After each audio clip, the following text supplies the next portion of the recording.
Here on Business Morning on Channels Television. We've been talking about the 2015 appropriation bill, what is going on around the bill. Everyone is expecting the National Assembly to pass the budget very soon, but it seems to be for dragging a little bit.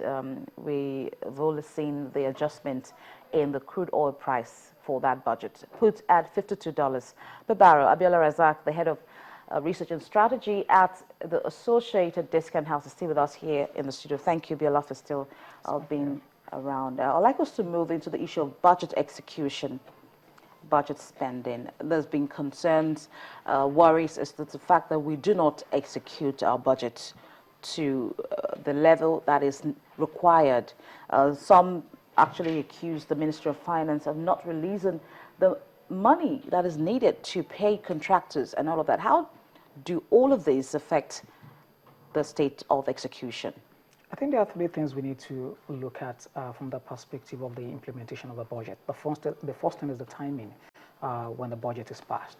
For example, we're in the second month of the year. By the time the budget is passed, maybe sometimes mid-March or maybe towards the end of March, the first quarter is gone already, so you've lost about 25% of the time that you have within the year. So the timing is very important for us to look ahead. The second thing is the revenue projections, which in my view needs to be realistic. One of the concerns that I have around the 2015 budget is how realistic is the non-oil revenue target that we have.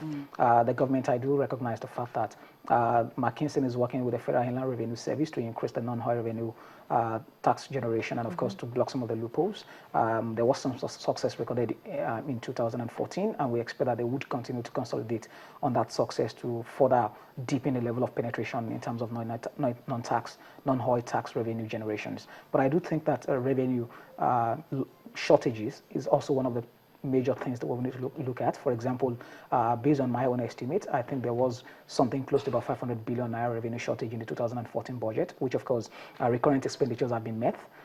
So the major impact would definitely be on the capital expenditure, which was supposed to be about 1.16 trillion naira, for instance, in 2014. Apparently, the level of execution has just been percent based on my estimate and based on the last estimate that was actually given by the Minister of Finance and the Budget Office. So I do think that one important thing here is how realistic our projections, because definitely whenever there are revenue shortages, the Federal Minister of Finance will not be in a good position to be able to meet up with disbursement for some of those capital projects that have actually been budgeted for. For instance, 500 billion naira shortage. You've met all the recurrent expenditure.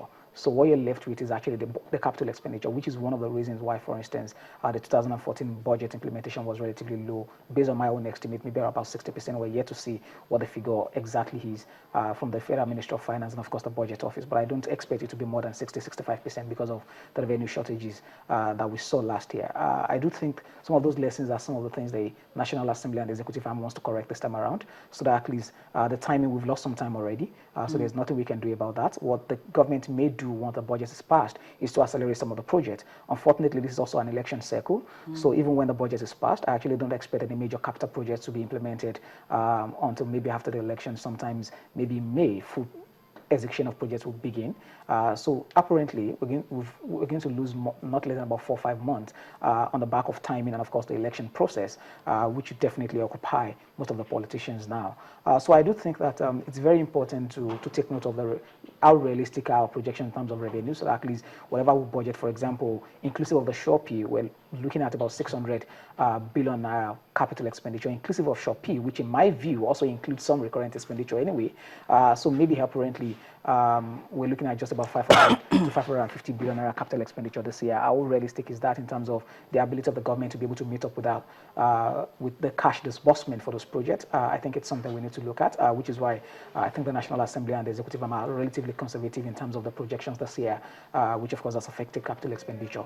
The third thing I think we need to look at is the institutions behind those capital projects themselves. I think it's very important that the government needs to bring in more discipline in terms of the execution of projects, particularly as it has to do with the MDAs. You do know that at capital projects, for instance, when it's been executed by the corporate, with the set timelines, yes, there might be some drags in terms of the execution, in terms of timelines, in terms of cost overrun, but definitely it has always been a little better than what we see from the government. And we've also seen countries in the world that actually runs government like businesses. So I do think the government needs to do more in terms of the institutions behind those projects, in making sure that those projects are actually implemented not only in time, and of course, also in line with the cost estimate that have actually been done earlier. So I think these are the three key things that we need to look out for in 2015 implementation. And of course, I think the government is aware of this, and I do hope that they would work on these three key things. Timing, for example, we've lost some of the time. What we can only expect is acceleration of some of these projects once the budget is passed. Okay, I'd like us to get back to the oil price benchmark. Of course, like I said, $52 per barrel is what we have currently pegged it. But in event of further slide in the oil price in the international market, what do you think the scenario would be? Okay, I do think one of the things we need to look at is what are the upside, and how can we cushion any shock that we see in terms of crude oil price declining going forward. The first thing is the Naira, the exchange rate.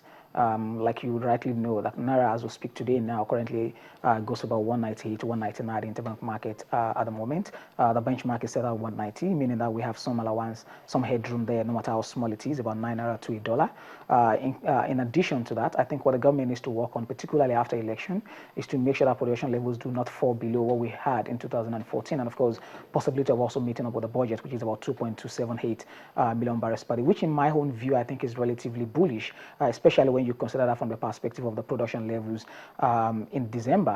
For example, in the fourth quarter of 2014, we saw productions at just about 2.18 million barrels per day, and that's one of the major downsides that I see to the oil revenue target in 2015.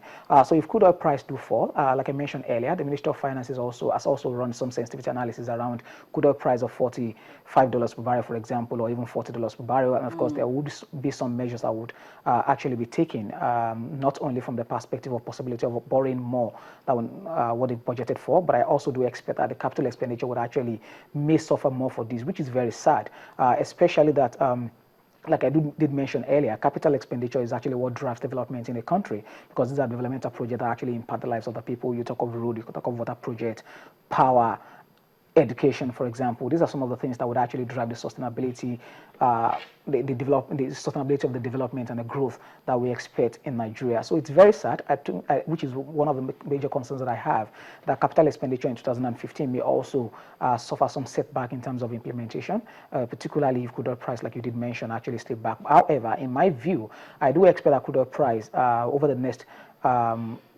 10 months of the year would actually average about $58 to $60 per barrel. I do even see some upside to that, like I did mention earlier.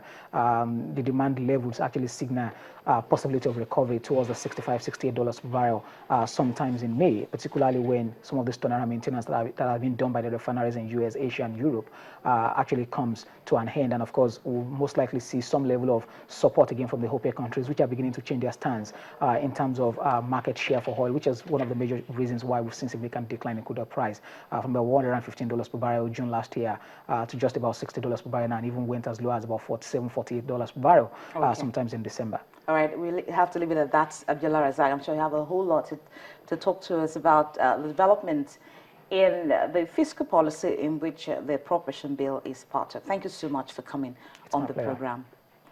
Abdullah Razak is the head of research and strategy at the Associated Discount House, and we have been taking a look at the 2015 appropriation bill. It's still in limbo. It hasn't been passed yet. We're still looking at what the decision will be like from the National Assembly. What we know is that it's just the approval given by the Senate on the crude oil price of $52 per barrel. That's what we have at the moment. That's the latest development around the appropriation bill. And that will all will bring your way on today's edition of Business Money. Is the last day for the week. We thank you so much for being a part of the program. Thank you for watching. I am Bolaji Akinwale. Coming up next is News Track.